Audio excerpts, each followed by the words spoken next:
Hey guys, welcome to today's video. My name's Cameron and this is part 2 of our series into diving into what affects EGTs in our 1994 Toyota Hilux Surf. So in the last video we installed an EGT probe and gauge. So the next step is we're going to be installing a boost gauge today. Now, why would you want to install a boost gauge? Well, we're going to be doing a couple mods that are going to affect the boost that our turbo is giving us, so we need to be able to monitor that. It's also not a bad idea to have a boost gauge just in case anything fails. This car is equipped with a fuel cut. I believe it's at 1 bar or 14.5 psi. So if we do see the boost gauge kind of go past that, we know something's wrong. If we're not making any boost, we know something's wrong. So it's not a bad idea to have one of these. We're going to be using it to monitor if turning up the boost and a few other things affects our EGTs. So we'll get into the install today. If you haven't seen the first video, check that out here. I'll put it up on the screen. We did install an EGT probe and gauge. A lot of useful information in there as to kind of why we're doing this. Definitely check that out. We're also going to be tapping into that same wiring, the power source that we had. So if you're following along and kind of doing the same thing, make sure you've got that set up first, and then this will be just tapping directly into that. So it'll be much easier install, hopefully. So the purpose of a boost gauge is to kind of monitor the overall pressure inside your intake system. So the air comes in, goes through your filter, through the turbo, comes out, and then into your intake manifold, and then into the engine itself. We need to monitor the pressure that's in our intake manifold.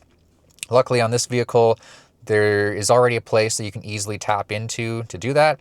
I'll show you where that is now. We'll hop under the hood and kind of show you what we're gonna do. All right, so I got a new light here, so hopefully that's a little bit better for you guys, but this is our intake manifold here, this nice and dirty silver pipe. There's a little port, kind of hole that comes off right here, and that goes through this filter and into a sensor. So we're actually going to tap right into that, and if you look closely, I don't know if you can see, mine's actually cracked here, so we're just going to replace this line anyway. It feels pretty hard, so I think it might be original, so we're just going to replace that. This is your MAP filter, manifold absolute pressure filter. That goes into a little sensor there, so that's what the computer uses to monitor the pressure that's going on in your intake. Some people go before the filter, some people go after. We're going to go before. I don't think it really matters. We're also going to use some clear tubing here, so we can see if that's getting dirty at all. And if we do notice, there is quite a bit of dirt and soot building up in there, maybe we'll move it to after the filter, but for now we're going to go before. So there's the little thing where it comes out of the intake manifold. So we'll get this line off, put a new one in, and then our boost gauge came with this little T fitting, so kind of fit that. If you can imagine, that goes right in there, and then this top piece here, we're going to run that line to our boost gauge in the cab. Just gonna get this hose off. So I noticed this is where I pulled the hose off. It's gonna be tough for you guys to see, but there is a little bit of, looks like some soot build up in there. So I've got a little drill bit here. I'm going to try and scrape that out. I think the little probe off our multimeter is going to work a little bit better. I wonder how dirty it is inside the intake itself. Alright, so that's all cleaned out. I'll be honest, I was not expecting that. I think that means at some point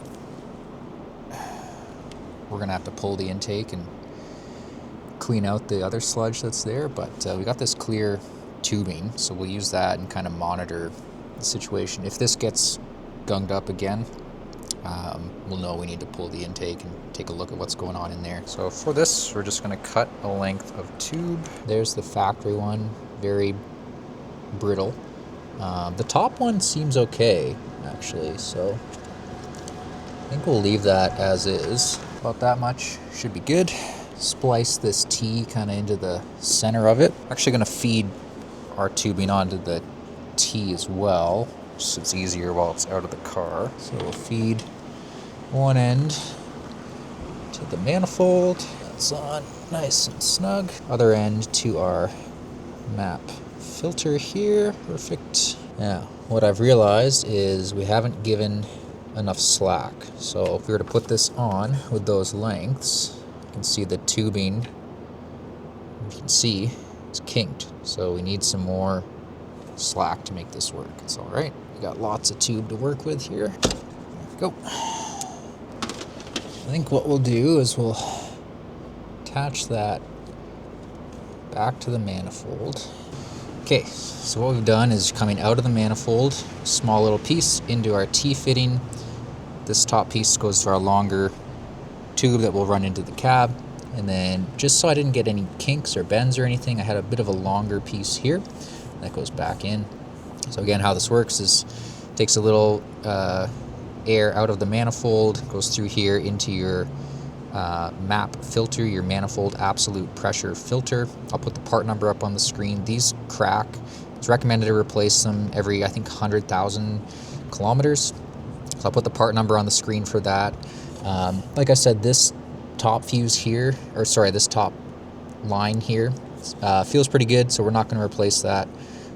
This isn't in the way of anything, so we should be good now. So next part of this is going to be to get this long piece of tube into the cab. A few little places to zip tie it along here, so we'll just run it under there for now. There. Okay. Kind of like that should be good, just to the left of the fuel filter here. So we'll go kind of along the top. Zip tie it to here, run it along. I should have left this zip tie open from the EGT probe because we'll probably just replace that, get a new zip tie on there, and then run it in through that sort of same hole we used for the probe. And then this is the last thing we're going to run into the cab for a while, I believe. So I did bring some silicone RTV down to just seal that up. Okay, so I've got it kind of tucked up against the firewall, zip tie there, new one here, and I'm just kind of feeding it through this hole. So we'll get that all through that, hopefully. Oh yeah, we got just enough to work with here. This is perfect. So I have disconnected the battery for now. So what we're gonna do is we're gonna actually use the power from our EGT gauge. We're just gonna tap into that, and there's a little connection wire for the gauge, so we'll just solder that in. In case you're wondering, we do have an inline fuse, 3 amps down here where we tapped into the power for the electronic toll card reader. Again, this thing doesn't draw much power, so we've got more than enough protection there. So yeah, we'll tap into these wires and solder it in, hook up the hose, and it should be good. Okay, so just split these wires a little bit. Let's try and get a little exposed here. Nice. So when I'm doing splicing into wires like this, I like to kind of split the wire, right, and then kind of wrap it around the one we're splicing into. I find it works really well. Again, if you don't know what you're doing with wiring for cars, it's not hard. You just need to understand kind of how things work and make sure you have the correct fuses. So I kind of go over that in the EGT probe install, so definitely check that out if you haven't already. Here's our ground wire, and here's the little one that we're going to do it. So kind of into that V, and then fold one side over, and then the other over the other side. Not sure how much of that you saw, but hopefully that makes sense. Got our wire spliced in. We'll solder that in with the world's worst portable soldering iron. Hopefully the battery lasts long enough to solder this in, and we should be good to go. I guess we should check it. So while this warms up, we'll put the battery back on. Okay, so the battery is connected. If I plug this in like that and put the key in the on position, should. Cool. So trying not to cross these wires, but did get power to the gauge. It's reading 0 psi, so that's good. Disconnect the battery and get this soldered up. Soldering iron's hot, battery's disconnected. I don't have my stand. This light's almost too bright, guys. I can't really see. The shadows are so intense. This is kind of sketchy, but I think it's fine. Where's my solder? Oh my god. I just had it. Okay, that's one.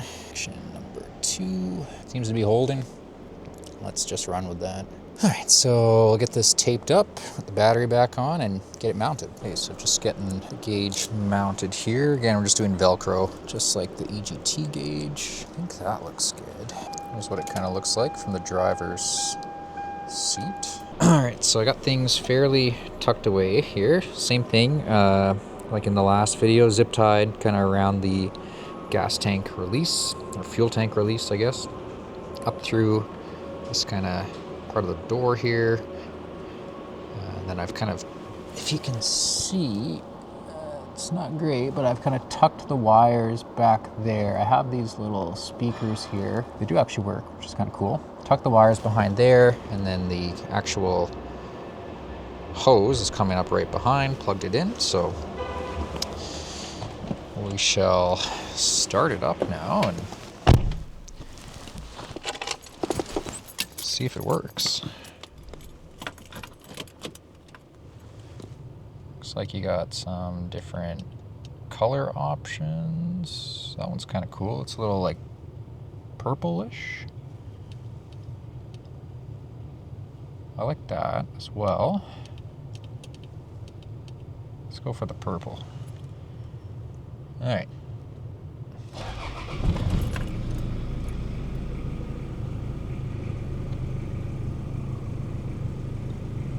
So, needle's moving.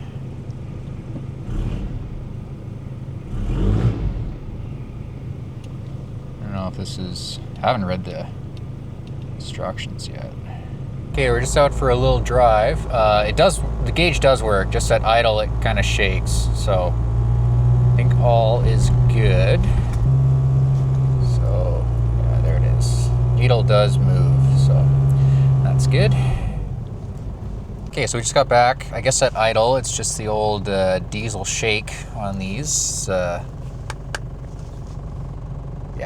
it was a cheap gauge, one of the cheapest ones on eBay that had decent reviews. So I'm sure in like a gasoline car that doesn't shake like this or something newer, this would be fine. I've got the 32-year-old diesel rattle. Yeah, we'll just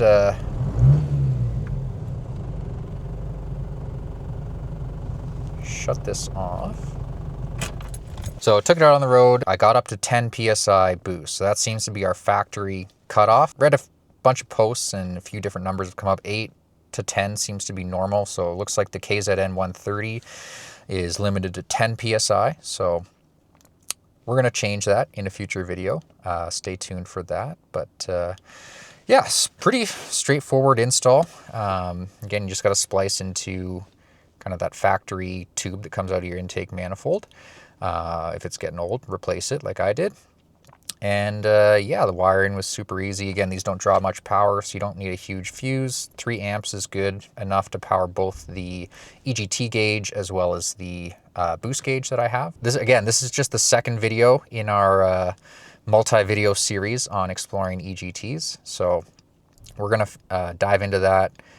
We needed the boost gauge and EGT gauge to kind of see how the numbers change. Stay tuned for more videos in this series, and as always, thanks for watching.